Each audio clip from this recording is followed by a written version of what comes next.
Alors, dans cet épisode, un épisode puissant, nous allons apprendre à connaître le Saint-Esprit.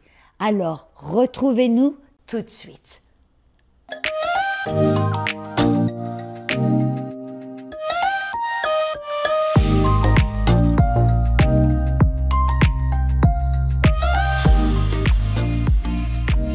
Bonjour et bienvenue à la Zone Rapha. Je suis Audrey Mac, la Zone Rapha, car Dieu veut vous guérir, esprit, âme et corps, et aussi dans tous les domaines de votre vie, dans votre porte-monnaie, dans vos relations.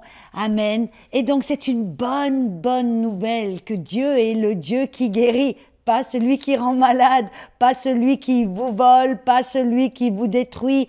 Amen. Rappelez-vous ce que Jésus a dit, qu'il est venu pour nous donner la vie et la vie en abondance. Amen. Alors, nous avons vu l'importance de connaître le Saint-Esprit. Nous avons vu que Dieu, en Jésus-Christ, la mission de Jésus-Christ quand il est venu sur la terre, était bien sûr pour vaincre le péché, pour remettre l'homme dans cette position d'intimité avec Dieu, de justice, d'autorité. Amen. Et il a obtenu la victoire sur le malin et sur les œuvres du diable. Point à la ligne. Mais cette victoire, nous avons vu, même s'il a été obtenu déjà, c'est un fait accompli, c'est ce que Jésus a déjà fait sur la croix. Il s'est maintenant assis à la droite du Père, ça veut dire pas parce qu'il est fatigué qu'il veut se reposer, mais parce que ça montre que son œuvre est accomplie, est terminée. Et maintenant, cette victoire nous appartient. C'est notre héritage, nous sommes enfants de Dieu et Dieu notre Père nous a donné, amen, tout ce qu'il a, parce qu'il nous aime, c'est un bon Père. Mais vous et moi, nous savons, et dans une émission précédente, nous avons parlé de l'importance de la foi. Rappelez-vous, parce que nous vivons dans deux mondes différents. Le monde physique, où on peut voir, toucher, sentir, entendre, mais ces bénédictions, cette victoire, tout ce que Jésus a obtenu pour nous, qui fait partie de notre héritage, est dans les lieux célestes, dans ce monde spirituel qui est invisible. Et c'est pour cela que nous avons besoin de la foi. Faire confiance à Dieu et sa parole, plus que ce que nous pouvons voir, sentir ou ressentir. Et afin de pouvoir, connaître ce qui nous appartient et savoir comment y accéder, comment l'obtenir, comment le recevoir, nous avons besoin du Saint-Esprit.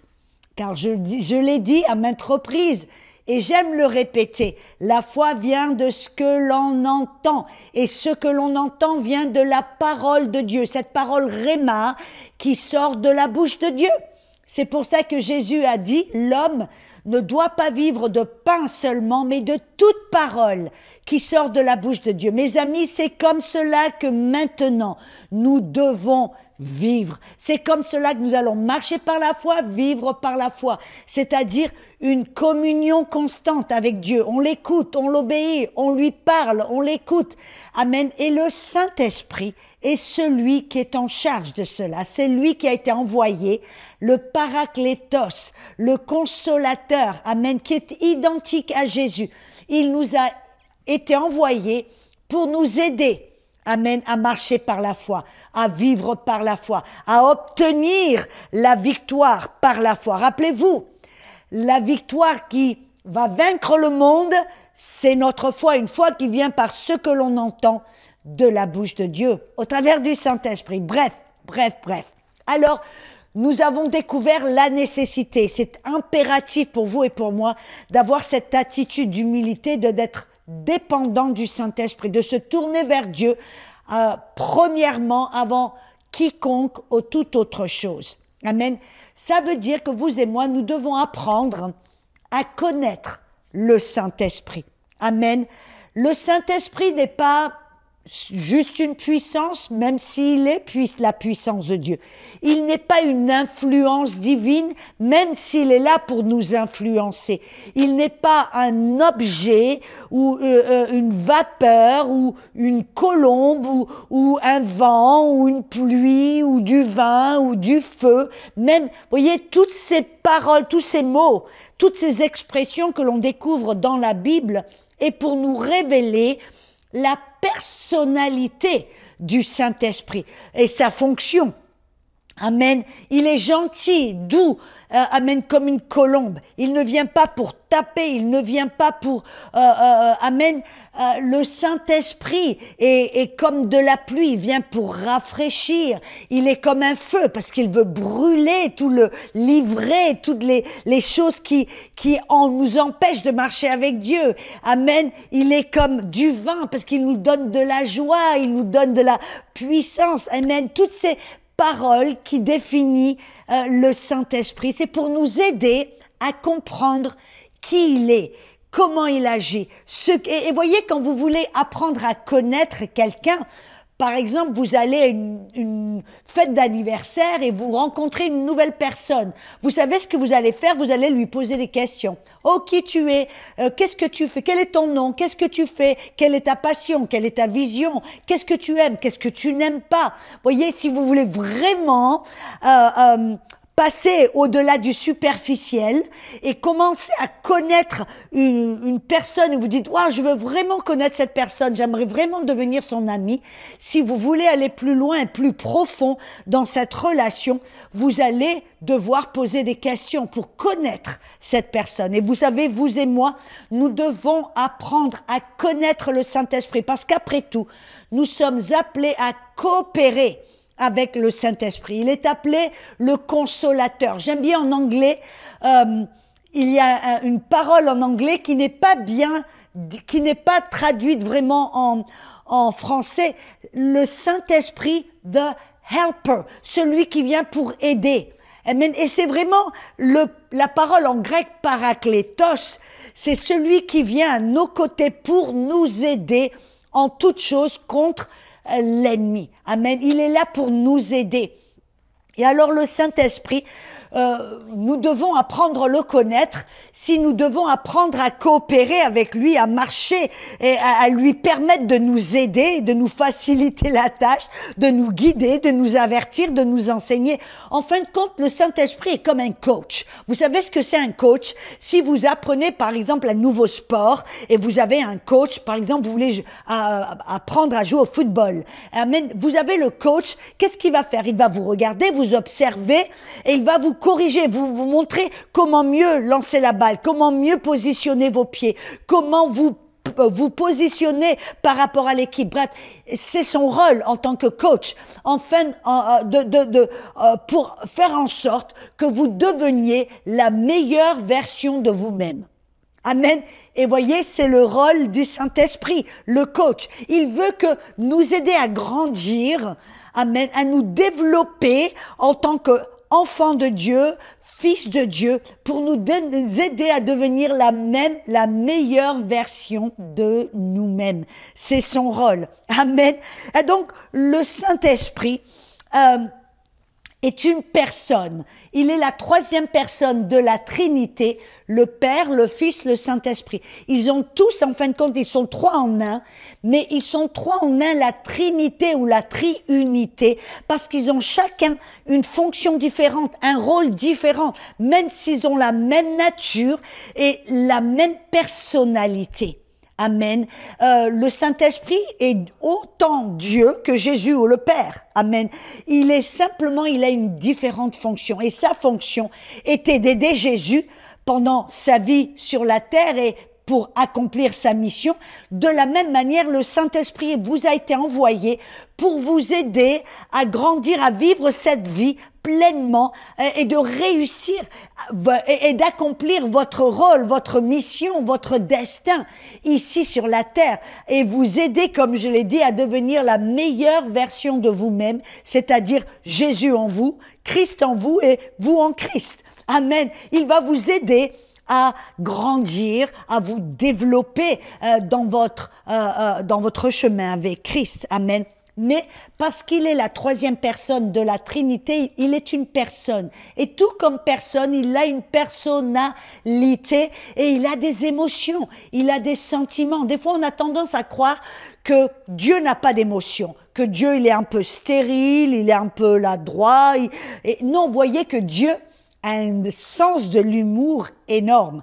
Il y a un verset, je crois que c'est dans Psaume 2, verset, dit que Dieu est assis au trône et il rit. Amen. Il a de la joie, il rigole. Et j'ai l'impression, et je suis persuadée, que même quand Jésus était là sur la terre, il avait un sens de l'humour extrême. Moi, je peux même l'imaginer en train de rigoler avec les disciples, peut-être même de leur faire un petit peu des blagues. Parce que des fois, quand on a l'impression que Jésus, il était toujours sérieux, il était toujours... Non, Jésus rigolait, il avait un sens de l'humour. Vous savez, les pécheurs, les collecteurs de taxes, d'impôts, n'auraient pas aimé être autour de lui. Amen. Amen. Parce qu'après tout, eux, les pécheurs, ils aiment pécher, ils aiment faire la fête. Voyez, c'est une des choses que c'est pour ça que des fois des personnes qui sont des pécheurs, n'aiment pas, ont peur de se tourner vers Dieu parce qu'ils ont cette impression que si je me donne ma vie à Jésus, alors tout va être sérieux, on va plus rigoler, on va plus s'amuser, on va plus faire la fête. Oh non, mes amis, c'est le contraire. Dieu, il a un sens de l'humour. Et le Saint-Esprit a aussi un sens de l'humour. Et rappelez-vous, les fruits de l'Esprit, c'est quoi? C'est l'amour, c'est la joie, c'est la paix, c'est la bonté, la gentillesse, la fidélité, la maîtrise de soi. Le Saint-Esprit est rempli de joie. Et Dieu est assis sur le trône et il rigole. Et vous voyez, on doit apprendre à connaître la personne du Saint-Esprit. Ça veut dire que si il est une personne, il a des émotions. On a vu qu'il a de la joie. Amen. Mais vous savez qu'il est possible aussi d'attrister le Saint-Esprit. On voit ça dans Éphésiens 4, 30. L'apôtre Paul nous dit « N'attristez pas le Saint-Esprit de Dieu ». Et vous savez quand est-ce que je pense que l'on attriste le Saint-Esprit? C'est quand il nous parle, ou alors il nous parle et il nous montre la voie et on l'ignore, ou alors on se donne, on désobéit. Ou tout d'un coup, on cède au péché. Oh, c'est pas grave, personne ne le sait. Et voyez, quand on cède au péché, je suis persuadée que c'est ce qui attriste Dieu le plus.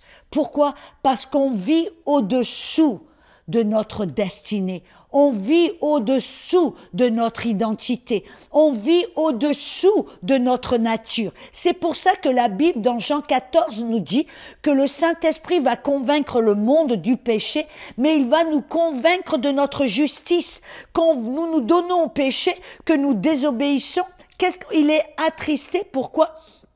Parce que, en fin de compte, nous vivons en dessous de notre position et de notre identité de justice. La Bible dit que nous sommes la justice de Dieu en Jésus-Christ. Et donc, voyez, quand vous péchez, c'est comme cela m'aide. Si vous péchez, ou vous désobéissez, ou vous faites quelque chose que vous ne devriez pas faire, vous avez remarqué que tout d'un coup, il y a quelque chose, vous ressentez comme un petit malaise à l'intérieur. Il y a quelque chose qui vous dérange. Vous savez qu'est-ce que c'est? Ce n'est pas la condamnation du Saint-Esprit, c'est la conviction. Pourquoi? Quel genre de conviction? La conviction que vous êtes en train de vivre au-dessous de votre identité en tant que fils. Parce que Dieu a un plan bien supérieur pour vous. Voyez, ça paraît d'être, on va céder au péché, on a l'impression que c'est du plaisir, quand en réalité, vous vous dérobez vous-même et vous attristez le Saint-Esprit. Parce que vous vivez en dessous de votre position en tant qu'enfant de Dieu, en tant que fils de Dieu, en tant que justice de Dieu. Amen. Et voyez, pour moi, quand je sais que j'attriste le Saint-Esprit, que j'attriste le Père, quelque chose en moi dit « Oh non, non, je ne veux pas attrister le Saint-Esprit, car le Saint-Esprit est mon ami. » Moi, je veux lui donner du plaisir. Je veux lui donner de la joie. Je veux qu'il soit, même quand je pense au Père, je veux comme un enfant. J'aspire à que le Père soit fier de moi, que je lui donne du plaisir.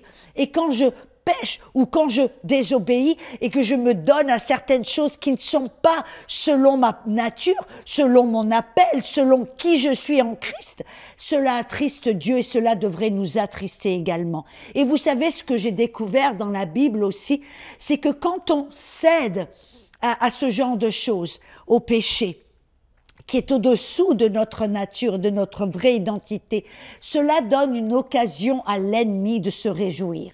Il y a un verset que j'ai lu et qui m'a frappé, qui m'a marqué et qui m'a appris à comprendre pourquoi je ne veux pas pécher. Pas parce que tout d'un coup je vais pas pécher parce que oh Dieu va me punir, Dieu va me disqualifier. Non, nous sommes libérés du jugement, libérés de la colère, libérés. Dieu, il n'est pas en colère, mais Dieu est attristé.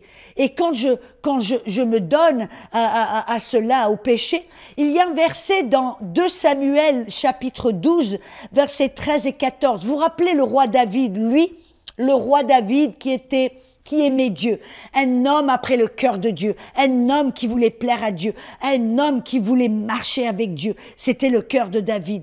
Et tout d'un coup, vous vous rappelez quand il a commis un péché, qu'il a commis de l'adultère, et après il a même voulu tuer, essayer de masquer les choses un petit peu.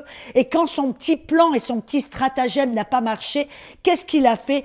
Il a fait un autre plan pour faire en sorte que le mari de Bathsheba soit tué pendant la bataille. Vous voyez, c'est une sorte de meurtre. Amen.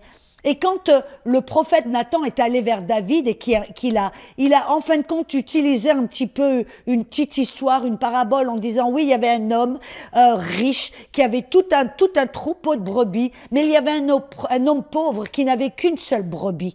Amen. Et l'homme riche, qu'est-ce qu'il a fait? Parce qu'il a été prendre la petite brebis de l'homme pauvre et il l'a tué pour servir un de ses invités. Et qu'est-ce que David a fait? Oh, cet homme doit être mis à mort. Amen. Et le prophète Nathan a dit, David, c'est toi cet homme riche. Tu as des femmes. Et si cela n'était pas assez, je t'en aurais donné plus. Amen. Tu avais des femmes, des concubines. Si cela n'était pas suffisant, je t'en aurais donné plus. Et parce que tu as volé, amen, la femme d'un autre, et après tu as déguisé, tu as tué l'homme, amen. Écoutez là ce que tout d'un coup, David dit à Nathan, j'ai péché contre l'Éternel. Et Nathan dit à David, l'Éternel pardonne ton péché. Tu ne mourras point, mais parce que tu as fait blasphémer les ennemis de l'Éternel en commettant cette action. Amen, ton fils mourra. Et en d'autres mots, j'aimerais rajouter quelque chose. Voyez, pourquoi est-ce que le prophète Nathan a donné cette petite histoire? Pourquoi il n'est pas allé directement à David en lui disant « David, tu as tué le mari de Bathsheba, tu as commis l'adultère, Pourquoi est-ce que le prophète Nathan n'a pas fait cela? Pourquoi il lui a donné une petite histoire? Parce que le jugement que David a eu contre cet homme qui apparemment aurait volé une petite brebis, et le jugement, il a en fin de compte déclaré son propre jugement. David, tout d'un coup, parce qu'il a dit, cet homme doit mourir.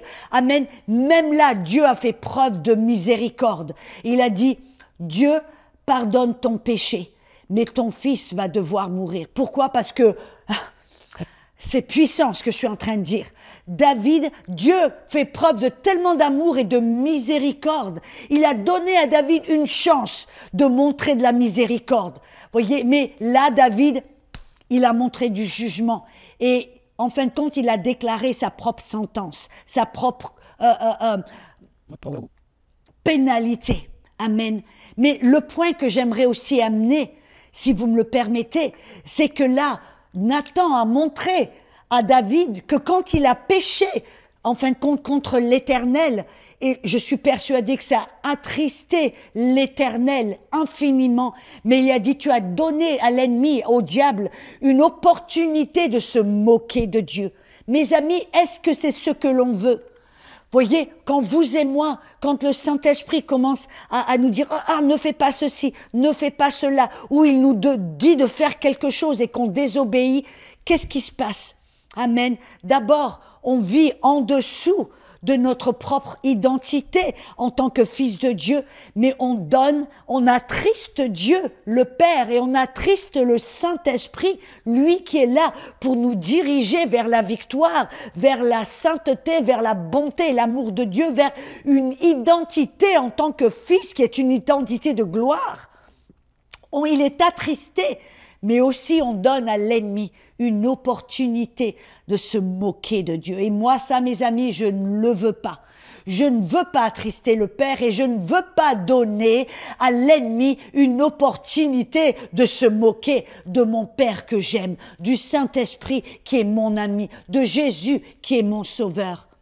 Vous comprenez ce que je veux dire, l'importance pour vous et pour nous. Et donc, le Saint-Esprit, on peut l'attrister. Donc, voyez, il n'est pas là en tant que juge à nous montrer du doigt. Non, il est là pour nous aider. Et quand vous ressentez cet attristement à l'intérieur de vous, ce n'est pas de la condamnation pour vous mettre le pouce dessus, mais c'est pour vous montrer, tu n'aurais pas dû faire cela, tu vis au-dessous de qui tu es. Et voyez, il est attristé. Et non seulement le Saint-Esprit peut être attristé, amen, amen, mais vous savez que le Saint-Esprit, des fois, fait preuve de jalousie. Amen. Cela se trouve dans Jacques 4, 5. Jacques dit, l'Esprit en vous désire avec envie et avec jalousie. Qu'est-ce que ça veut dire? Quand on pense à la jalousie, on pense en fin de compte que c'est toujours négatif. Voyez, comme un homme qui est jaloux, qui va suivre et surveiller sa femme partout. Voyez, ça c'est une genre de jalousie un peu malsaine. Mais la jalousie, c'est en fin de compte, dans le bon sens, c'est une preuve d'amour. Si par exemple, mesdames, votre mari, des fois, s'il vous voit parler avec quelqu'un d'autre, des fois il est là, pourquoi tu as passé tellement de temps avec un tel? Moi, je veux passer du temps avec toi, voyez. C'est pour ça que des fois, un mari peut des fois être un petit peu jaloux, avec envie, parce qu'il veut toute votre affection, il veut passer du temps avec vous. Ben, le Saint-Esprit, il est comme ça. Des fois, il vous regarde avec envie. Des fois, il est jaloux. Pourquoi? Ce n'est pas négatif, c'est parce qu'il veut passer du temps avec vous. Pourquoi? Serait-il possible que tout d'un coup, vous passez tout votre temps là sur l'Internet ou sur votre téléphone, ou peut-être vous passez tout votre temps avec les copines, aller au centre commercial, ou vous passez tout votre temps à la pêche ou à la chasse, ou vous passez et à la fin de la semaine vous dites j'ai pas de temps pour passer avec Dieu. Voyez, non, on a tous 24 heures sur 24 et on a tous 7 heures. 7 jours par semaine.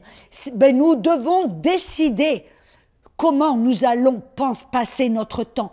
Et voyez, quand tout d'un coup, nos priorités sont un peu sans ordre et on passe tellement de temps avec certaines choses. Ou des fois, par exemple, moi je connais une personne, il travaille 60 heures par semaine, des fois 70 heures par semaine, et bien sûr qu'à la fin, mais c'est bien de travailler, je ne dis pas cela, mais il doit y avoir un équilibre dans votre agenda. Il doit y avoir un équilibre entre le boulot, la famille et le Seigneur. Et vous savez, le Seigneur devrait être avant toute chose. Pourquoi? Voyez, moi, ma philosophie, c'est que je veux donner mon meilleur à Dieu. Je veux donner au Saint-Esprit le meilleur de moi-même. Alors, qu'est-ce que je vais faire? Je vais me lever tôt pour pouvoir, quand je suis fraîche, quand je suis rafraîchie, quand je suis reposée, pour donner au Seigneur le meilleur de moi-même. Peut-être que le meilleur de vous-même, si vous êtes une personne qui attend, vous aimez vous coucher tard et vous avez une énergie énorme en soirée, alors passez ce temps avec le Seigneur, donnez-lui le meilleur de vous-même. Et voyez, si vos priorités sont en désordre, que vous passez tous vos temps avec les loisirs ou tous vos temps au boulot et que tout d'un coup, à la fin de la semaine, vous dites « Ah ben j'ai pas de temps à passer avec Dieu ». Mais vous savez, le Saint-Esprit va vous regarder avec envie. Le Saint-Esprit va être jaloux en disant « Mais ils ont du temps pour tout, sauf pour moi ». Et vous savez pourquoi? Et c'est important de lui donner notre première place et le meilleur moment de notre journée parce que son désir, c'est de vous donner le meilleur. Son désir, c'est de vous faire réussir. Comme je l'ai dit, son désir, c'est de vous faire grandir et de vous transformer en la meilleure version de vous-même, de vous guider vers la vérité, de vous conseiller, de vous avertir, de vous coacher. C'est son désir. Mais si vous lui donnez les miettes de votre journée, quel genre de coach peut-il être dans votre vie? Voyez? Non. Et c'est dans votre meilleur intérêt, mes amis, de lui donner le meilleur moment de votre journée. Ne lui donnez pas les miettes. C'est, comme je dis, c'est dans votre meilleur intérêt. Et donc, des fois, oui, le Saint-Esprit peut être jaloux. Et le Saint-Esprit, vous savez, il a une volonté. On voit dans la Bible, nous dit dans 1 Corinthiens 12:11, qu'il distribue les dons comme il le veut. Ça nous montre qu'il a une volonté. Il sait sa volonté. Et quelle est sa volonté? Sa volonté est la volonté du Père. Il est celui qui nous transmet la volonté du Père. Il est celui qui nous transmet la volonté parfaite de Dieu. Donc il a une volonté. Et cela serait pour notre bienfait et notre bénéfice à mettre de céder toujours à sa volonté et pas la nôtre. Vous voyez, c'est ce que Jésus a fait dans le jardin. C'est ce que Jésus l'a dit. Père, rendez-vous compte que Jésus, lui, il avait des émotions. Il a dit que ta volonté soit faite et pas la mienne. Cela devrait être notre cœur et notre désir. Et vous savez qu'il est possible d'ignorer, il est possible d'opposer, il est possible de résister au Saint-Esprit. Et malheureusement, je vois cela très souvent dans les églises, où on ne donne aucune place au Saint-Esprit. Nos églises deviennent tellement régimentées, tellement organisées, tellement que nous ne donnons plus de place au Saint-Esprit. C'est selon notre petit calendrier, notre petit agenda, et on ne permet pas, si le Saint-Esprit vient pour interrompre, pour changer, pour diriger, des fois on dit « Ah non, c'est comme… » et on ne se rend pas compte qu'on ignore le Saint-Esprit. Vous savez, il y a certaines églises qui ne permettent pas au don de Saint-Esprit de se manifester, qui les dons du Saint-Esprit, c'est pour le bien des autres, c'est pour le bien de l'Église, c'est pour le bien du monde, c'est pour aider, encourager, attirer les gens, pour édifier les gens, pour attirer les gens vers le Père. Et pourquoi certaines églises ignorent le Saint-Esprit? N'ignorez pas le Saint-Esprit dans votre vie. Mes amis, si le Saint-Esprit vous dit de faire quelque chose, ne l'ignorez pas. Car comme il y a une expression en anglais, on se tire dans le pied. Ça veut dire on se fait du mal à nous-mêmes. Pourquoi? Rappelez-vous que le Saint-Esprit veut toujours le meilleur pour vous. Alors, respectez sa volonté, écoutez-la, et ne l'ignorez pas et surtout, ne l'étouffez pas et ne lui résistez pas, comme la Bible nous le dit dans Actes 7, 51. Amen. On se retrouvera bientôt pour un autre épisode de Zone Rapha.